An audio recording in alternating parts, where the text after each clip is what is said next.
Hello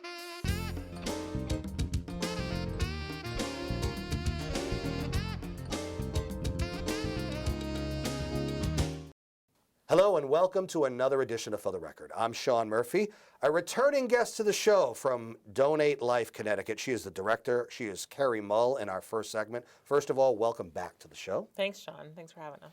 For those who unfortunately did not get to see shows of the past, tell us about Donate Life Connecticut. Well, Donate Life Connecticut's mission is to raise awareness about organ and tissue donation, and we do that with 150 active volunteers that are donor family members, transplant recipients, living donors, and people that have a vested interest in organ and tissue donation, either by family or friends that have been affected.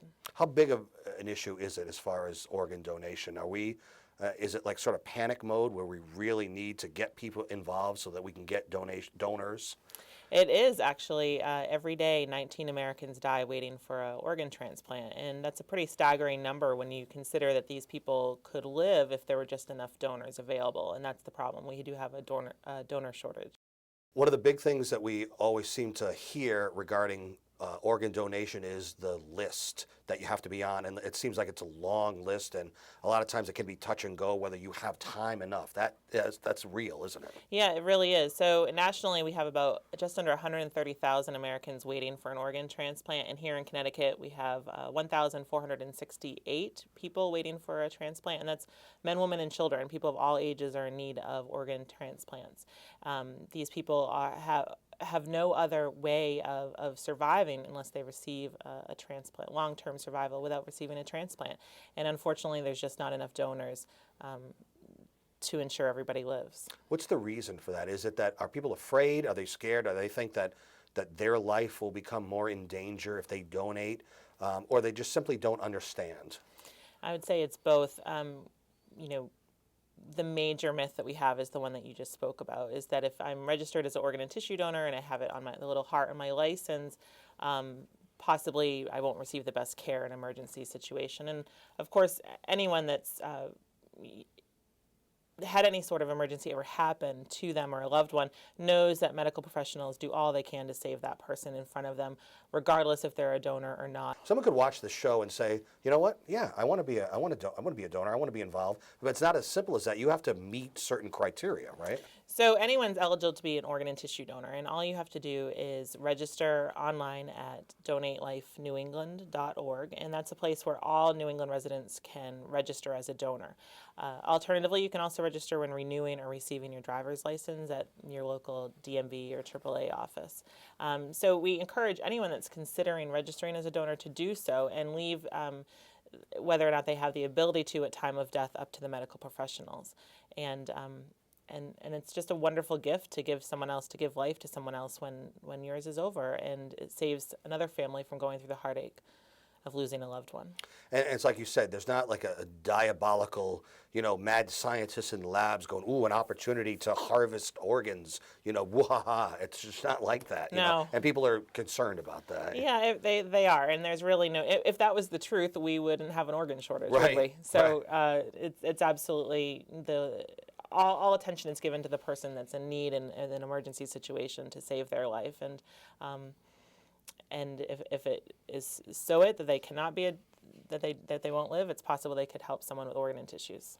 And I would imagine with medicine and science and technology advancing, that the opportunity is there more so for someone who receives a transplant will actually stand a better chance of living longer, right? Yeah, definitely. These days.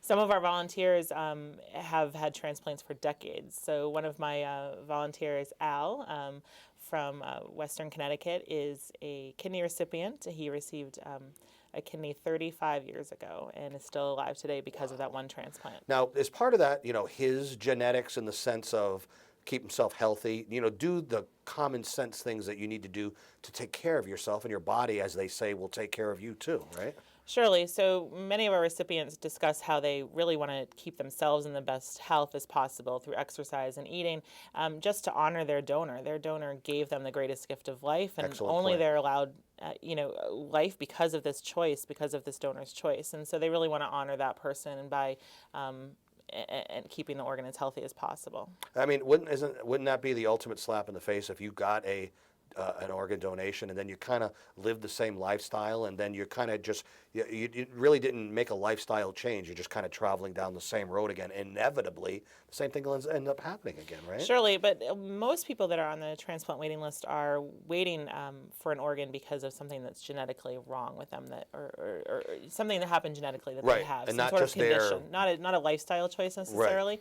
So people can be on the list for genetic diseases like primary sclerosing cholangitis, which is a liver disorder, or polycystic kidney disease, which is a kidney disorder, various heart disorders, cardiomyopathy, that these are just disorders that they were born with and that have affected them to the point where their organ is in failure and they need a new organ.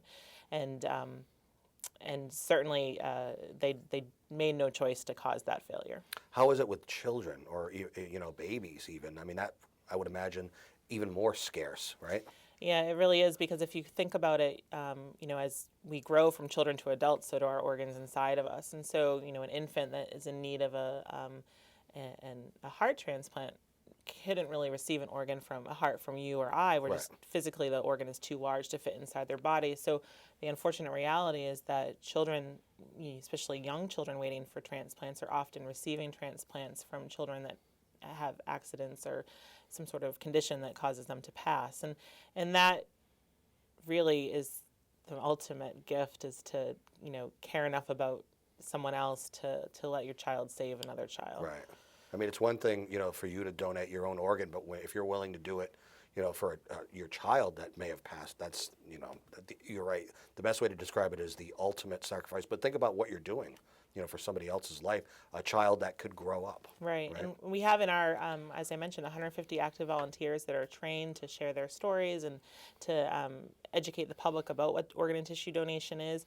And many of them are donor families. And many of those donor families are parents of children that have passed away. And it's actually, you're going to meet with one a little bit later, and it's a great way for them to remember and honor their child that gave this gift of life. And while they were an amazing person in life, they also made an amazing decision in death, or made an amazing decision for their child in death and to save someone else.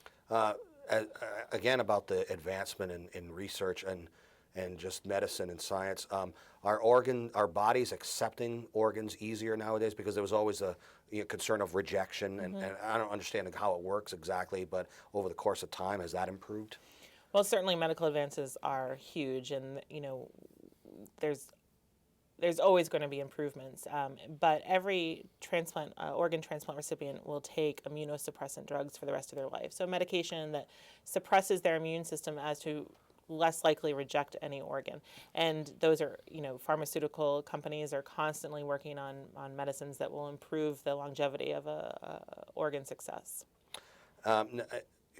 Talk to me about like peer groups and groups, whether it be through social media or in person, as far as helping to cope with and just support groups to help other donors maybe get together and just kind of understand like-minded people. Does that exist? Yeah, surely there are many organizations that help families in grief to help them deal with it. But specifically, what our organization is able to provide donor families is an opportunity to share with others this life-giving decision their loved one made, or their child or their husband or sibling made, and in a way that honors them continuously. It's no longer it's certainly always a sad thing to talk about your loved one that's passed on, but it's not something that you always need to be in complete grief about. It's something you can be proud about, that, my sister saved lives with her decision to become an organ and tissue donor, or my daughter made a decision and now 3 people are alive because of her organ donation. So it's a great way that our donor families are able to work with us and find a way to channel that negative, sad energy into something that can be maybe a little bit more positive, and a way to continue through their own life. Do family members of donors often meet the recipients, or is that something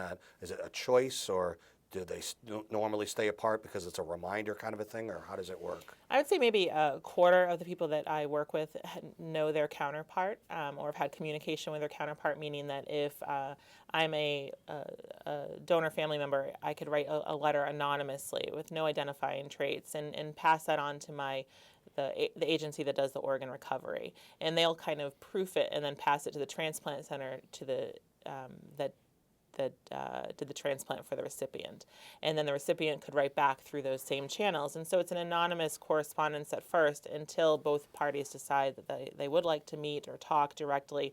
Waivers are signed, that they can communicate. And of So course, this is just for HIPAA protection. Yeah, carefully coordinated Yeah. to make sure there's, less bumps in the road along the way. And you're talking about a very emotional situation. Exactly, and too. some people, that's not what they're not really interested in meeting their counterpart, Right. and that's okay as well.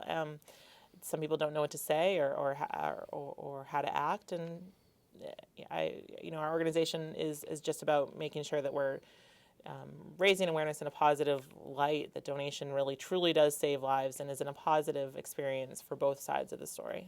When you talk about organ donation, is it necessary to differentiate when you're talking about like tissue and bone marrow versus organ, or should it all fall under the same umbrella? So at time of death, it's possible to donate organs and tissues if you've designated it on your license or online and made that decision. And what we're talking about is the heart, the lungs, Are those kidneys, the go-to kidneys? pancreas.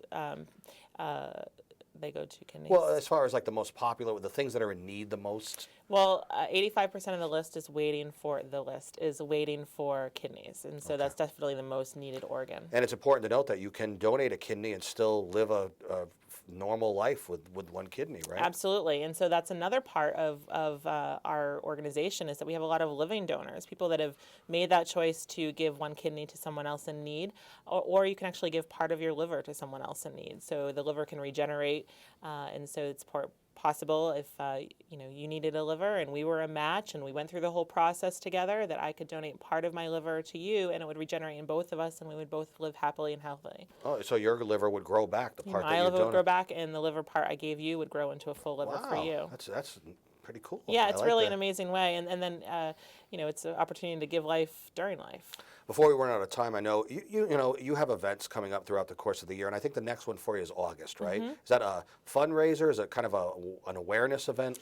It's both. It's actually a really fun event created by a family that the gentleman was waiting for a kidney transplant. It was on dialysis for years, and his brother-in-law stepped forward and became his living kidney donor, and the two of them are doing fantastic. And together as a family, this family has created this fundraiser event. It's at the Meriden YMCA Mountain Mist on August 16th. Where's that? It's Mountain Mist in Meriden. It's Okay, part of their Meriden, YMCA. It's an outdoor venue, and we have it's a family event. So we have live music, and you have access to the pool and all of the courts, basketball and volleyball and baseball fields and soccer fields. Just a fun family day to kind of come out and raise awareness about donation and celebrate life that donation gives people. And what's the dates? August 16th. And all the events that you have coming up will be on the website. You want to give the website up? DonateLifeCT.org. All right. Carrie Mull, Director of Donate for Life Connecticut. It's a pleasure having you on the show. We learned a lot today, so thank you. Thank you so much. We'll take a short break and come right back. I'm Sean Murphy. This is For the Record. Stay there.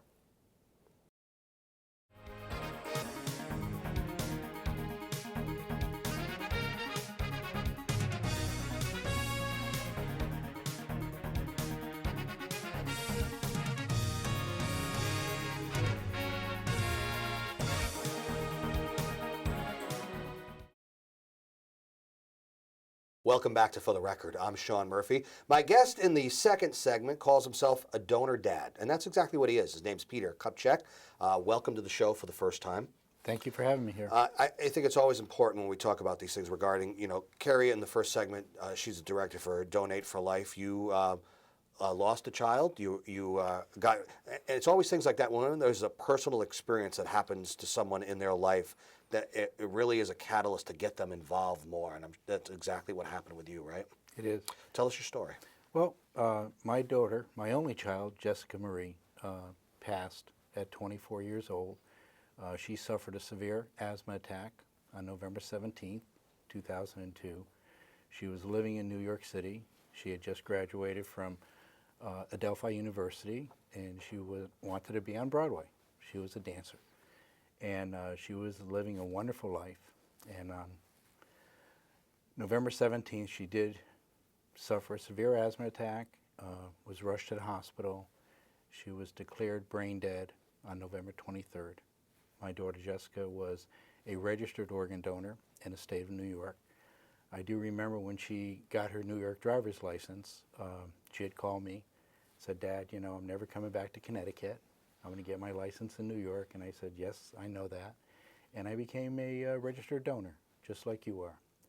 I never thought much about it, never even gave Now, it how a was she at second. this point? How old was she at this point? She was 22 Okay. when she registered right out of college. So, and, you know, we never talked about it, but, you know, I didn't know what her wishes were. And she knew what my wishes were because I was divorced at the time, and it was just me and her. And unfortunately, the tragedy occurred. I was fulfilled her wishes. Jessica was able to donate her heart, both kidneys, and her liver to 2 men and 2 women in New York City. Who obviously were on a waiting list at the time. They were on the waiting list. You know, we were in the hospital 7 days. She was on life support, and they never gave up on her. You know, she was 24 years old. She was a physically fit person. She did suffer from asthma her whole life. As do many people. Absolutely. People don't realize that asthma is a killer, you know. And I, you know, also talk when I can to about asthma and how dangerous it is, and make people aware is that when you reach for that puffer, your lungs are already compromised. Right. And, you know, so that's what happened to my daughter. You know, like I said, the hospital never gave up on her. Jessica had no medical insurance. You know, she was just All working. reasons that you think that they might, you know, oh, we have an opportunity to, you know, for organs here, or there's no health insurance here, Right. so we're not going to give it 100%. Right. None of that actually happened. Nothing. Yeah. Nothing. She was in the ICU, the nursing staff, the doctors. I actually brought up the fact or the issue about organ donation on Wednesday. This occurred, her attack was early Sunday morning. And Now, when you brought up that at that point, were you resolved in your mind that well, you know, when I met with the doctors, you know, Jessica was not responding, you know, and, you know, the more, when you're have such a severe brain injury, such as lack of oxygen, which Jessica had, I knew enough and had talked to the doctors enough is that the first 24 hours are critical, 48 hours, and there was no improvement. You know, they were doing all the tests every day, and there was just no improvement in her. So I approached the doctors on Wednesday, and I said, you know, and I knew very little about organ donation. All I knew is I signed up to be a registered organ donor. I actually thought that, you know, Jessica would die in my arms, and the organ donation process would take place after her death. Well, I learned a lot, and when I approached the doctors, they said no. When that time comes, if it comes, there'll be a new team of doctors and professional staff that take over from us. Our job is to keep your daughter alive and to do everything possible to get her better. and their job would be to make sure that the organs, if this is inevitable, their job is to make sure that the organs stay as safe and healthy as possible. That's the next team that comes in. Those are the procurement team. What happened with my daughter, you know, I did not have to make a decision that to turn off the machine Okay. on her. I had to do that Yeah. with my mom, so Okay. I know that. Right. I know the feeling. Right. On Saturday, Jessica brainstem herniated, and that is due to the damage caused by the lack of oxygen. We figured Jessica was down about 9 minutes before she was revived. And everybody knows that 2 minutes are critical, 3 minutes are very, very critical, 4 minutes. And so that's really, at that point, that's when it's inevitable that Jessica was never going to come back. And that's when the organ procurement people from New York Organ Donor Network, they came and that process started. You know, there's several tests that have to be done by a totally different team of doctors and professionals to ensure that there was absolutely, positively no brain activity with my daughter, and that was all confirmed. And I stayed with her until they took her away that evening, and that's when the process began. And I can't thank the professionals that, from the procurement side, New York Organ Donor Network, the professionals in the hospital, the doctors, everybody that helped her along this journey. Is it just an ever so tiny bit less painful knowing that your daughter helped save others' lives? Absolutely. I consider myself very fortunate.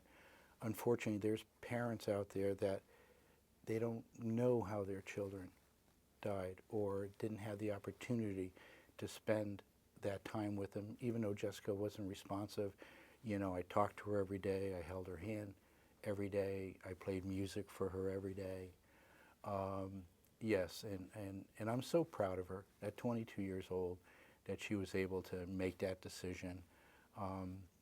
And the tragedy occurred. It couldn't be avoided.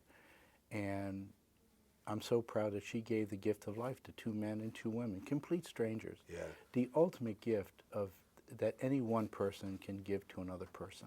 And after that point, you know, obviously the grieving period, which always stays with you, you compartmentalize, you put it in a part of your mind, and it's there always. But it's at that point that you begin to sort of take interest in, you know, an aspect that affects your life and your daughter's life and other people's lives. And in this case, it's organ donation. You think to yourself, what can I do to, you know, make my market better, a little bit of betterment in the world. And in this case, you had a personal vested interest in organ donation. And at that point, people have a tendency to want to learn as much as they can, be involved, volunteer in any way they can. You know, I didn't at the beginning, you know, but I didn't realize how big the network was.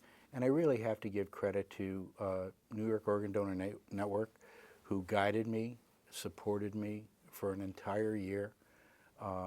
And Donate Life Connecticut, who stepped up because I lived in Connecticut, Jessica lived in New York, and they were the ones that encouraged me to go to the U.S. Transplant Games, New York Organ Donor Network, in 2004 to meet other donor families such as myself, and I think that was the thing that made me commit to honoring my daughter each and every day. I speak to whomever, whenever, anybody that wants to be educated about organ and tissue donation. In the last 30 seconds or so we have left, what do you want to tell the people? If you want to tell them, they're watching, they're hearing your story, what would you say to them? I would say register to be an organ and tissue donor.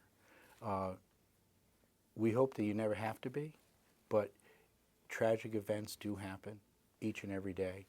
And you will have the opportunity to give somebody the ultimate gift of life, the most unselfish act one human being can ever give to another. And what's the Donate Life Connecticut website one more time? DonateLifeConnecticut.org. Peter Kupczak describes himself as a donor dad. That's exactly what he is. Thanks for sharing your story today. Appreciate it. Thank you.